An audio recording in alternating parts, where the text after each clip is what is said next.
তো ফাইনালি আজকে আপনাদের সাথে এই ব্লগটা শেয়ার করেই নিলাম। ভালো যাচ্ছে এটা বলতে পারিস। আমি এখন দিনের প্রতিটা ঘন্টা কাউন্ট করতে পারি।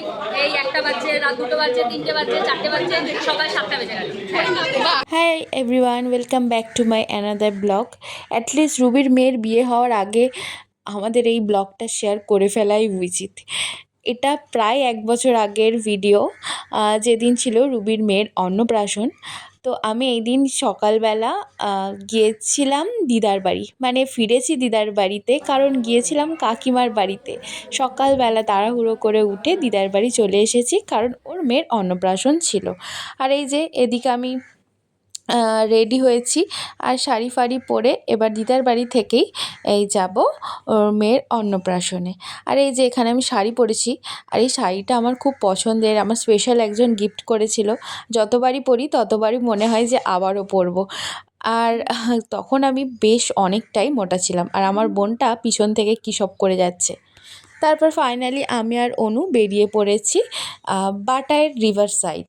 বাটা থেকে বেশ অনেকটাই ভিতরে, তাই টোটো করে যেতে হচ্ছে। আর হ্যাঁ, এর মধ্যেখানে আমরা 2-একবার রাস্তা ভুলে এদিক ওদিক ঘুরে তারপরে ফাইনালি গেছি। আর এই যে পুরো নদীর পাশেই হচ্ছিল, আর সামনে জাহাজ যাচ্ছিলো, আর তার পাশেই একটা ভিলা। তো ওখানেই হয়েছিল অন্নপ্রাশনটা। বেশ সুন্দর জায়গা, বেশ শান্তশিষ্ট। আর এই যে তারপরে আমরা প্রথমে গিয়েই দেখি এখানে এখন চলছে ফটো সেশন। তখন মার্চ হলেও মানে হঠাৎ করে যেন গরমটা পড়ে গেছিলো, আর আমাদের গরমে তো মোটামুটি কষ্টই হচ্ছিল। তারপরে এই যে আমরা একটুখানি পুচকের সাথে ফটো সেশন করলাম, তারপরে ভিডিও নিলাম।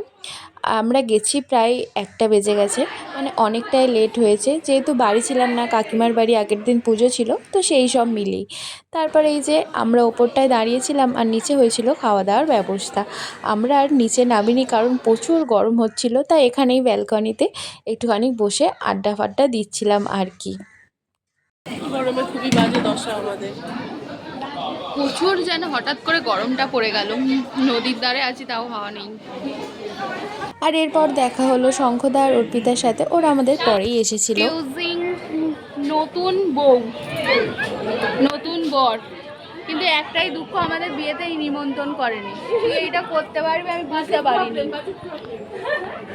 যতই বাজেট প্রবলেম হোক, অনেক খেতাম কি। নতুন মা হয়ে কেমন অভিজ্ঞতা?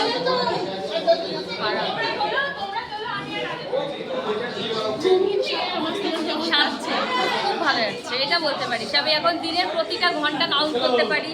এই 1টা বাজছে, রাত 2টো বাজছে, 3টে বাজছে, 4টে বাজছে, সকাল 7টা বেজে গেল। বাহ, চল আয়। এরপর আমরা একটু নিচে নেবে নদীর পাড়ে গেলাম, কারণ এবার আমাদের খেতে হবে, অনেকটাই বেশ বেলা হয়ে গেছিল।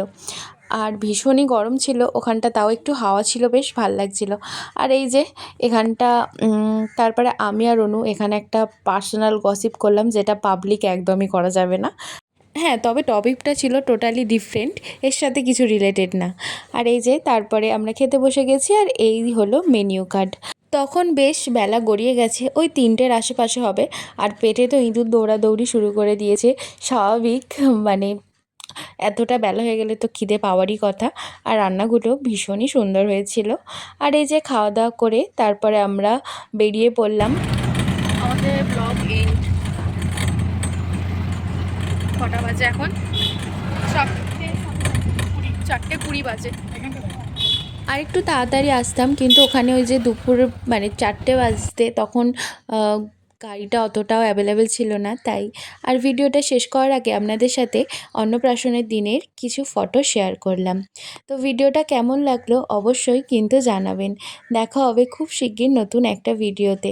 জানি ভিডিওটা অনেক দিন পর পোস্ট করলাম, সেটা নিয়ে আবার এখন হাসিও পাচ্ছে, তাও এটা স্মৃতি হিসাবে ধরে রাখার জন্য আপনাদের সাথে শেয়ার করেই নিলাম। বাই।